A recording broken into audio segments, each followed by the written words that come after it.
menegakkan syariat Islam. Kan di Malaysia janji Mualim menegakkan syariat Islam yang kafah di Nanggro Aceh yang pertama kali. Tapi dalam hal perkahwinan ni nyana ada kesalahan teknik.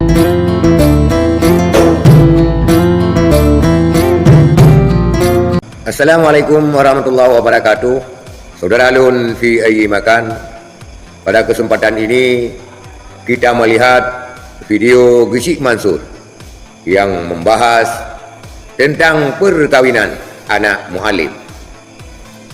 Gisik Mansur menjawab statement media daripada warganet yang menuding bahawa pernikahan anak muallim jauh daripada nilai syariat. Sedangkan muallim pada kampanyenya dia akan menerapkan syariat Islam secara kafah di Nanggro Aceh Darussalam.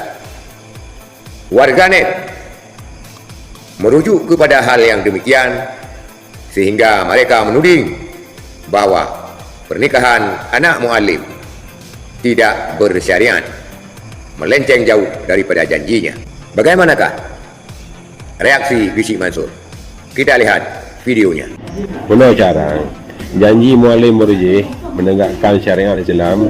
Kan di Malaysia janji Mualim menegakkan syariat Islam yang kafah di Nanggro Aceh yang pertama kali. Tapi dalam hal perkahwinan ni nyana ada kesalahan teknik. Di samping memang yang adat dari Malaysia, yang kedua menyelung ada kesalahan dari penitia. Dan kita nyoba berharap bersama keluarga dan penitia harus menjaga wibawa mualim dan harga diri mualim dalam hal yang pun. Yang kedua, masalah awak don ni pegah bila anak mualim dithat lagi you nak potong yang salah cara. Karena adat istiadat di Nanggro di Malaysia, harga jelama yang sudah ditetapkan oleh pemerintah. Mesti RM100 yang pengen so gambar yang pengen selamat dengan RM1 juta. Kalau RM100 mungkin RM1 juta menjadi RM100, RM100 juta yang mungkin pengen biaya pernikahan ditanggung oleh pembelai pria. Jadi awak royah nanti giring opini yang kangkan. Yang kedua, yang kelih masalah mualim ia kena kaudi di kampung le habis lumo. Menurut cara putri beliau adalah orang Malaysia, kan orang Aceh. Dia berpendudukan di Malaysia, lahir di Malaysia, makji di Malaysia, dan bangsa Malaysia, bukan bangsa Aceh. Kan kewargaan Indonesia, tapi warga Malaysia. Dan Hanjit lakukan acara haji di Aceh. Terlakukan Hanjit panjang, biografi di panjang.